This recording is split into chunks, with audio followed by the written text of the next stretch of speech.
Salón de Idiomas, APTIS Advanced Listening, Part 4. You will hear a man speaking about his holidays and his experiences of going on holidays with friends. For questions 1 to 4, choose the answer A, B or C, which best fits according to what you hear. The questions are not in order and you will hear the listening just once.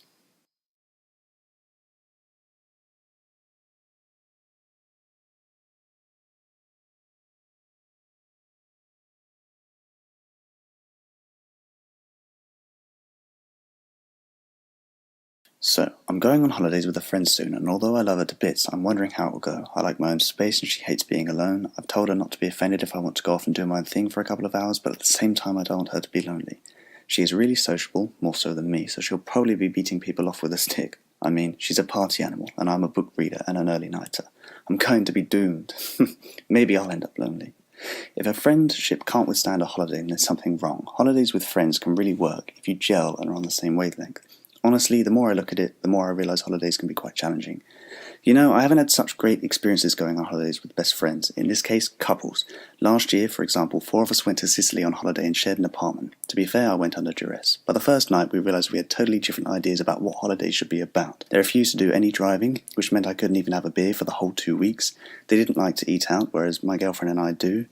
They just sat and slept most of the time, even in the car, so no conversations. And they moaned because we spent about an hour deciding on a camera we wanted to buy, whereas they spent 2 hours in a baby shop looking for something for their 5-year-old niece and came out with nothing. Trips and things like that, where they wanted to sit by the pool and all day gorging themselves on food from the bar which was free because we're all-inclusive. Add to that, their daughter turned out to be a spoilt brat from hell. She had tantrums constantly and they always gave in to her and let her have her own way. We'd go into a shop and she'd say, "I want that, I want this," and they'd always let her have it. That trip I also realised that I have a much higher standard of cleanliness than others, and that I was far more sensitive to tension than I thought I was. It came to a head on the 4th night, ironically the night we got on best, when the other couple had a massive argument that resulted in the guy storming out of the apartment at 5:30 in the morning. I followed him, and it became clear that all of the tension was coming from his wife.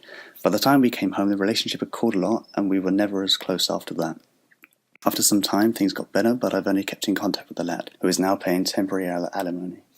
I guess some of us are just too different to spend all that time together. Personally, after that adventure, I don't understand couples who go on holiday with other couples as an absolute recipe for disaster, but then again, I had other experiences. Once I fell out with my mate on holiday and we ended up having a drunken brawl. I've been on holiday with my dad, sister and B-in-law several times and never fallen out. We simply agree that we won't fall out, and if we want time to ourselves, then so be it. Moral of the story, go on holiday with very similar people and who are not needy and are flexible.